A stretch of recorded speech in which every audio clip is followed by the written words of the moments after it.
السلام علیکم، میں ہوں گرزلین عارف اور آپ دیکھ رہے ہیں پروگرام TRP 360۔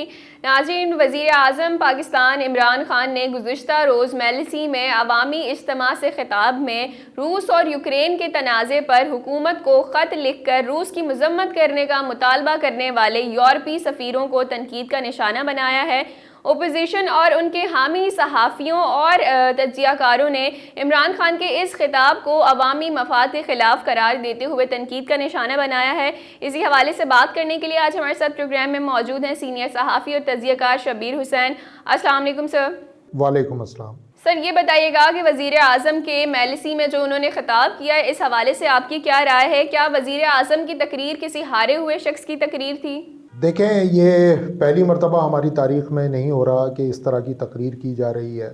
ماضی میں آپ دیکھیں گی تو آپ کو ذوالفقار علی بھٹو کی تقریر بھی کچھ ایسی ہی نظر آئے گی، جب ان کے دور میں ایک اپوزیشن کی طرف سے ان کے اوپر چڑھائی کی گئی تھی۔ ایسے ہی 90s میں ہم بے نظیر بھٹو اور نواز شریف کی تقاریر کا حوالہ بھی دے سکتے ہیں۔ لیکن یہ ہارے ہوئے آدمی کی تقریر بالکل بھی نہیں تھی۔ میں اس کو کسی طرح بھی اس نظر سے نہیں دیکھتا۔ ہاں، البتہ یہ ہے کہ ایک غصے میں آئے ہوئے لیڈر کی تقریر ضرور تھی، کیونکہ جسے دو محاذوں پر اس وقت پریشانی کا سامنا ہے یا ان کے اوپر چڑھائی کر دی گئی ہے، سمجھ لیں۔ ایک، یہاں پاکستان میں جو متحدہ اپوزیشن ہے وہ ان کے خلاف برسر پیکار ہے، اور اب وہ کسی وقت بھی ان کی حکومت کے خلاف تحریک عدم اعتماد لانے کا ٹھانے بیٹھی ہے۔ دوسری طرف ایک بین الاقوامی محاذ ہے جس کے ڈانڈے جو ہیں وہ یقیناً ملکی سیاست سے ملتے ہیں۔ میں ہرگز یہ نہیں سمجھتا کہ جو کچھ پاکستان میں حزب اختلاف کی طرف سے ہو رہا ہے اس کے ڈانڈے کسی نہ کسی طرح مغربی قوتوں سے نہ ملتے ہوں۔ اس کے بہت سے شواہد موجود ہیں، اور یہ اس بات کا ادراک یقیناً وزیر اعظم کو ہے۔ اور ایک بڑی جینین بات کی ہے انہوں نے، جس کا حوالہ آپ نے دیا، کہ وہ سفیر 24 ملکوں کے سفیر، مغربی ممالک کے سفیر، جنہوں نے خط لکھا حکومت پاکستان کو اور مطالبہ کیا کہ روس کے حملے کو یوکرین پر جو کیا گیا ہے اس پہ تنقید کی جائے یا اس کو کنڈیم کیا جائے حکومت پاکستان کی طرف سے۔ کیا ایسا خط ان سفراء نے یا ان ملک کے سفراء نے جو ہے بھارت کو لکھا؟ نہیں لکھا، جبکہ بھارت نے اب تک وہی پوزیشن اپنائے رکھی ہے روس یوکرین تنازع پر جو کہ پاکستان کی ہے۔ تو یہ بڑی جینین ایک گریونس ہے وزیر اعظم کی، اور مجھے نہیں سمجھ آتی کہ اس پر اپوزیشن کو یا اپوزیشن نواز صحافیوں کو کیا تکلیف ہے۔ ٹھیک ہے، اچھا، اس کے بعد ہم دیکھتے ہیں کہ وزیر اعظم کے اس خطاب پر اپوزیشن لیڈر شہباز شریف اور ہم دیکھتے ہیں کہ احسن اقبال، طلعت حسین، عادل شاہ زیب، مرتضیٰ سولنگی اور مشرف زیدی نے وزیر اعظم کو جو ہے وہ ہم دیکھتے ہیں کہ تنقید کا نشانہ بنایا ہے، کہا ہے کہ یہ جو ان کی باتیں ہیں، خطاب ہیں، یہ ذرا متنازع سے تھے اور یہ قومی مفاد کے خلاف ہیں۔ تو اس پہ آپ کی کیا رائے ہے؟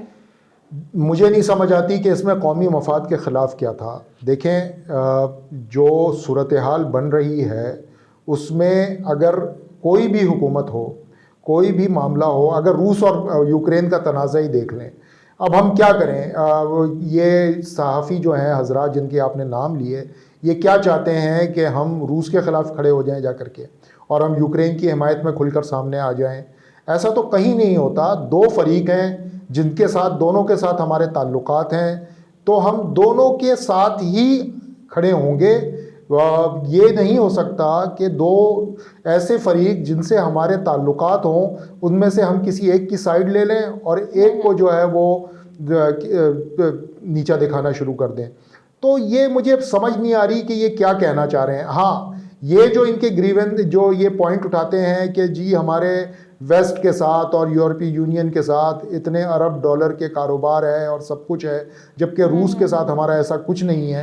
تو دیکھیں، بات سمجھنے کی یہ ہے کہ جب بین الاقوامی سیاست کے معاملے پہ بات آتی ہے تو اس میں آپ کو بہت ساری صورتحال کو سامنے دیکھنا ہوتا ہے۔ اس میں صرف ایک معاشی اینگل نہیں ہوتا، آپ نے اپنی پریسٹیج، قومی پریسٹیج کا بھی کچھ نہ کچھ خیال رکھنا ہوتا ہے۔ تو بیسکلی یہ بہت فائن لائن ہے جس کے اوپر بیلنس کر کے چلنا ہوتا ہے، اور مجھے لگتا ہے کہ عمران خان نے اب تک بیلنس قائم رکھا ہے۔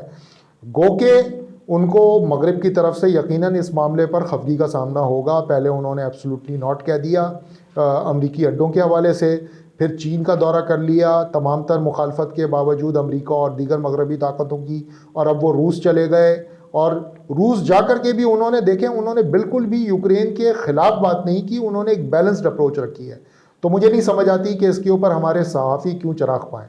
اچھا یہ بتائیے گا کہ عمران خان پاکستان کے پہلے وزیر اعظم ہیں جنہوں نے امریکہ اور مغرب کے ڈکٹیشن سے انکار کیا, یا اس سے پہلے بھی ہمیں سیاسی تاریخ میں ایسی مثالیں دیکھنے کو ملتی ہیں؟ دیکھیں ہماری تاریخ بھری پڑی ہے اس معاملات سے. اگر ہم بھٹو کی طرف جائیں, ذوالفقار علی بھٹو کے اوپر, تو جس وقت وہ ایٹمی بم کا بات چلی اور بنانے کی بات چلی اور بھٹو نے یہ کہا کہ ہم 1000 سال تک گھاس کھا لیں گے لیکن ایٹم بم بنا لیں گے, تو اس پر امریکہ کے ہنری کیسنجر اس وقت وزیر خارجہ ہوتے تھے, انہوں نے کہا تھا کہ ہم اس کو مثال بنا دیں گے, اور پھر آپ نے دیکھا کہ وہ مثال بنا دی گئی. بھٹو آج بھی ایک مثال ہے عدالتی تاریخ کا, ہماری سیاسی تاریخ کا, جن کا عدالتی قتل ہوا. اب تو ان کے مخالفین بھی مانتے ہیں کہ ان کا عدالتی قتل ہوا. تو امریکہ نے وہ مثال بنائی, اور جبکہ بھٹو کا یہ کہنا تھا آخری دنوں میں کہ ایک سفید ہاتھی ہے جو بدمست ہاتھی ہے اور وہ میرے پیچھے آیا ہے. ان کا حوالہ ہر وقت جب وہ ہاتھی کہتے تھے اور بدمست ہاتھی کہتے تھے تو وہ امریکہ کی طرف تھا. اسی طرح ہم نے دوسری مرتبہ تاریخ میں دیکھا کہ جس وقت نیوکلیئر بم بھاڑنے کی بات آئی اور نواز شریف کا دور حکومت تھا, تو نواز شریف نے سٹینڈ لیا, انہوں نے کہا کہ جی ہم نیوکلیئر ڈیٹونیشن کریں گے. گو کہ امریکہ کی طرف سے مسلسل بل کلنٹن نے کالز کیں, بڑی لالچ دی, لیکن وہ اس لالچ میں نہیں آئے اور وہ بم چل گیا. جب وہ بم چل گیا تو اس کے بعد نواز شریف کے ساتھ کیا ہوا کہ کارگل ہو گیا, کارگل کے بعد ایک محاذ کھلا اور نواز شریف کی حکومت کو چلتا کیا گیا. تو یہ مغرب کو ناراض کر کے ہمارے ملک میں وزراء اعظم کی یہ تاریخ ہے کہ ان کو کس طرح سے چلتا کیا جاتا ہے. میرے خیال میں عمران خان صاحب بھی اسی طرف اشارہ کر رہے تھے. اچھا سر یہ بتائیے گا کہ وزیر اعظم عمران خان نے یہ سب کچھ اپنی بیڈ گورننس پہ پردہ ڈالنے اور شہید بن کر عوامی مقبولیت کے حصول کے لیے امریکہ اور یورپ کی دشمنی یا مخالفت ہم کہہ سکتے ہیں کہ اس کا جوا کھیلا ہے؟